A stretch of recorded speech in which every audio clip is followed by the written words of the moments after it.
Cultiver sa santé mentale. Une présentation du Trait d'Union, groupe d'entraide pour personnes ayant des troubles de santé mentale.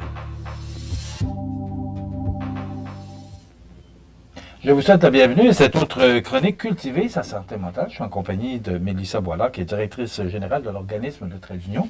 Mélissa, bonjour. Bonjour. Mélissa, aujourd'hui, on va parler des bienfaits de la musique. Oui. C'est quoi le lien santé mentale puis musique?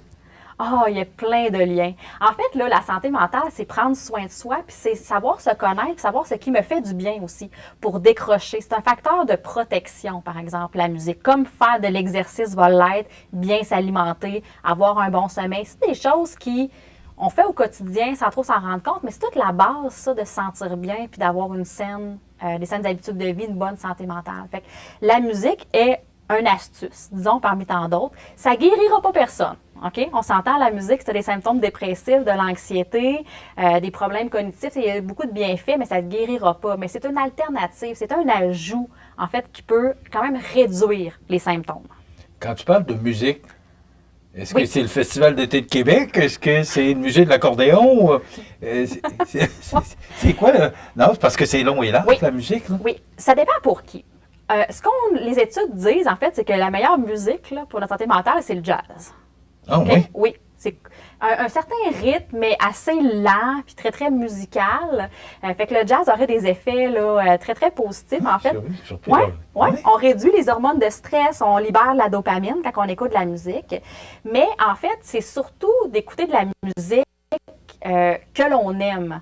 Donc, si j'aime pas le jazz, je n'aurai pas de plaisir, puis ça va pas me détendre. Fait que ça peut être autant au festival d'été, autant du death metal, autant du jazz, la chanson québécoise, peu importe, ça dépend de nos préférences, puis de nos souvenirs aussi, parce que la musique va souvent activer quelque chose aussi, là, ça va ramener un événement, une expérience qu'on a vécue. Donc, si c'est une expérience positive, bien, la musique va tendre à nous ramener ça dans la nostalgie, mais on va être plus calme aussi. Est-ce que c'est pas dangereux un petit peu, la nostalgie? Par rapport à quelqu'un qui a des problèmes de santé mentale? Bien, c'est sûr que, par exemple, les gens qui ont des symptômes ou qui ont un diagnostic de dépression, on est beaucoup en arrière. On est beaucoup dans le passé. Puis oui, on essaie de sortir de ça puis aller vers l'avant. Mais qu'on soit nostalgique le temps d'une chanson, c'est correct. C'est si la cassette n'arrête pas de tourner puis on reste vraiment concentré là-dessus, c'est très, très envahissant. Ça nous empêche d'écouter d'autres musiques, ça nous empêche de faire nos activités quotidiennes, c'est ça. Tu sais, la santé mentale, c'est ça aussi, c'est que c'est pas des symptômes que juste ces gens-là ont. Tu sais, on a tout un peu de stress, c'est juste que ça devient à un moment donné trop. Ça devient envahissant, c'est là que c'est dangereux. Fait que l'émotion de nostalgie n'est pas mauvaise en soi, mais il y a un degré à un moment donné où on peut dépasser, puis oui, ça peut devenir problématique. Là. À quel moment on doit s'arrêter? Parce qu'écouter de la musique, quelqu'un qui a des symptômes, je ne sais pas, j'espère que j'utilise les bons mots, là. Oui. Quelqu'un qui a des symptômes, on dit la musique adoucit les mœurs, mais à quel moment on doit... C'est un peu comme l'autre chronique qu'on parlait des vacances, là. À quel moment on doit s'arrêter puis dire, bon, mais là, je vais mettre les écouteurs, les casques d'écoute sur la tête, puis je vais m'arrêter. C'est toujours, je te repose toujours la même question. C'est quoi les signes? Ou à quel moment on doit le faire? À quelle fréquence? Puis c'est ça le gros enjeu, c'est de reconnaître, moi, mon symptôme. Là. Moi, l'anxiété se manifeste comment? Parce qu'elle peut se manifester de façon différente. Là. Ben oui, parce que tu parlais de stress. Fait que, oui. On est pas mal toujours stressé toute la journée au travail ou... Oui, je ne sais pas si c'est normal, si on devrait l'être, mais...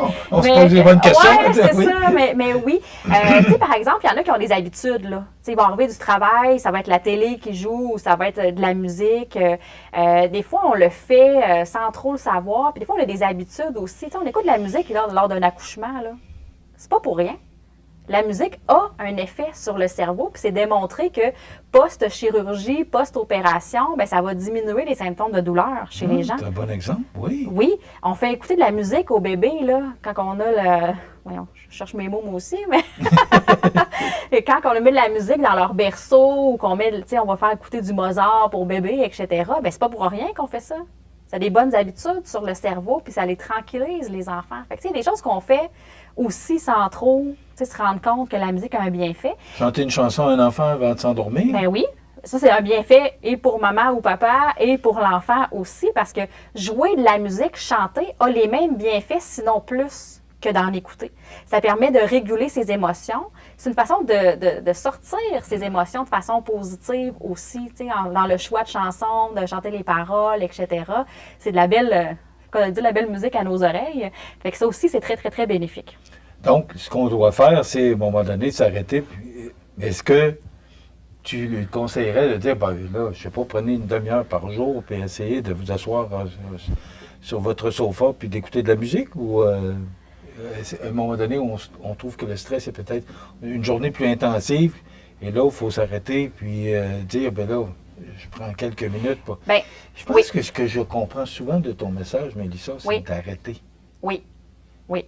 Et ça, on le fait pas. Non. C'est sûr que de la musique, on en a quand même. Tu sais, dans l'auto, en s'en allant, souvent, on a de la musique, on va écouter. Fait que justement, on passe le temps, on relaxe, on s'en va au travail. Il y a beaucoup de chicaboum dans l'auto, là. Oui, ça dépend quel poste, quel poste ou quel CD on écoute. Mais oui, ça peut être bon de s'arrêter. Tu sais, je veux dire, il y en a qui ont des habitudes, ils vont prendre le transport en commun automatiquement. Ils sont peut-être moins à l'aise aussi, ça passe le temps aussi, bien, ils vont mettre de la musique, sans savoir que ça a un effet. Un bienfait sur eux, puis que ça les calme, mais il y a des petites habitudes comme ça. Est-ce que c'est bon de s'arrêter? Ça dépend des gens, dans le temps et dans le moment de la journée que je vais le faire aussi. Est-ce qu'il y en a que c'est en se levant? Au lieu d'écouter les nouvelles là, à la télé, les mauvaises nouvelles, est-ce qu'on écoute de la musique? Est-ce que c'est en arrivant à la maison? C'est sûr que pour beaucoup, le silence, c'est difficile. Parce que là, le hamster travaille, là, on réfléchit beaucoup, on est encore au travail, on n'est pas revenu à la maison. On n'est pas décroché, là. C'est ça, la musique nous permet de décrocher aussi, puis d'être dans l'instant présent, puis d'être là avec la musique. Il y en a qui étudient avec la musique aussi. Il y a toujours une petite musique d'arrière-fond, parce que ça l'aide à concentrer. Hein? On parle de santé mentale, mais au niveau cognitif, il y a des effets aussi sur la mémoire, la concentration, le fait de pratiquer de la musique ou d'en écouter. Là. Dans vos conseils, est-ce que vous donnez à une personne des règles précises? Tu devrais écouter tant de musique. Est-ce qu'il y a une façon, est-ce qu'il y a un remède précis pour... Non, c'est ça. L'humain est plus compliqué que ça. Alors, ça dépend pour chacun aussi, parce que pour certains, ça va être les arts. Pour certains, ça va être la musique. Pour certains, ça va être de lire un livre. Pour certains, ça va être d'aller boxer. Ça va être d'aller courir dehors puis de se défouler. C'est comme ça qu'ils vont vider la soupape puis qu'ils vont réussir à réduire leurs symptômes d'anxiété, de dépression, ou tout symptôme qu'on ne veut pas nécessairement avoir. Fait que l'important, c'est de bien se connaître puis de prendre l'outil qui est approprié. Fait que nous, on va plus présenter, par exemple, aux gens qui viennent chez nous, une espèce d'éventail, là, de voir un peu, mais en premier lieu, avant l'éventail, parce que ça, c'est la solution pour réduire. En tout cas, du moins, c'est un outil, puis ça prend plusieurs outils. Là. Ça peut être de prendre sa médication au bon moment, de faire du sport, de sortir socialiser. Ils peuvent avoir des petits objectifs de cette façon-là. Puis, c'est ça, chacun son outil. Mais encore, faut-il bien se connaître puis reconnaître son symptôme pour sortir l'outil au bon moment aussi. Fait que même ça, c'est comme la dernière chose. Fait qu'avant, c'est quoi mon symptôme? Alors, j'ai la bouche sèche, j'ai des palpitations cardiaques. Des fois, c'est plus subtil aussi. Là, je suis fatiguée. J'arrive en vacances. J'étais tendue, mais je ne savais pas. Des fois, on ne s'en rend pas compte qu'on est autant stressé puis qu'on est tendu. Puis à un moment donné, on se relâche. Fait comme, j'ai mal dans les épaules, j'ai mal dans le cou, ma tête est lourde, mais c'est parce qu'on a été de même toute la journée, mais on ne s'en est pas nécessairement rendu compte. On est en mouvement, en exercice. Mais c'est de reconnaître ces petits symptômes-là. Oui, puis que dès qu'elle apparaît, si on réagit tout de suite, bien, on évite une dégradation où là, ça va être plus dur, par exemple, de revenir. Là. Il reste 60 secondes et ce que je retiens, parce que tu reviens souvent avec ça, bien se connaître. Oui. Je pense que c'est ça qui est important. Oui. Et comment on fait? C'est pas facile. C'est difficile de bien se connaître. On se connaît, là, on connaît nos habitudes puis nos petites manies, là, je le mets entre guillemets. Oui. Mais bien se connaître, est-ce qu'on finit par bien se connaître? Bien, ça change. Moi, je pense qu'on évolue, on se développe au fil du temps, fait que c'est correct de remettre ça à jour. Puis ce que j'avais envie il y a 5 ans, ça se peut que ça soit rendu autre chose aujourd'hui. C'est juste qu'on ne s'arrête pas souvent pour se dire... on est tellement dans l'action, puis d'en rendre des comptes, puis d'en faire ce qu'on a à faire, qu'on se dit, je suis à la bonne place, je suis sur mon X, c'est encore ça que je veux faire, donc se positionner là-dessus. Mais il y a des petits indices, des symptômes, puis sinon, ben, d'en parler avec quelqu'un, c'est toujours bon aussi, parce que, en parlant à quelqu'un, on se répond tout seul, là. Des fois, l'autre n'a même pas besoin de rien dire, puis on a les réponses, mais c'est un peu ça aussi. Fait que ce soit une psychologue, que ce soit un ami, que ce soit chez nous, 3-4 rencontres, puis après ça, OK, je viens de comprendre, c'était quoi mon malaise, il venait d'où, là. Après ça, je suis capable de le travailler, bien, c'est correct. Fine. On laisse la personne aller avec ça. Très intéressant. Donc, je vous invite à consulter l'organisme de trait d'union, 64 Saint-Jean-Baptiste Ouest à Montmagny, 248-4988. N'hésitez pas à consulter. Ils sont là pour ça, ils sont là pour vous aider. Et peut-être qu'ils sont là pour vous aider à mieux vous connaître. Merci beaucoup, Mélissa. Merci. On se retrouve dans 2 semaines. Ça complète. Cultiver sa santé mentale. Une présentation du Trait d'Union, groupe d'entraide pour personnes ayant des troubles de santé mentale.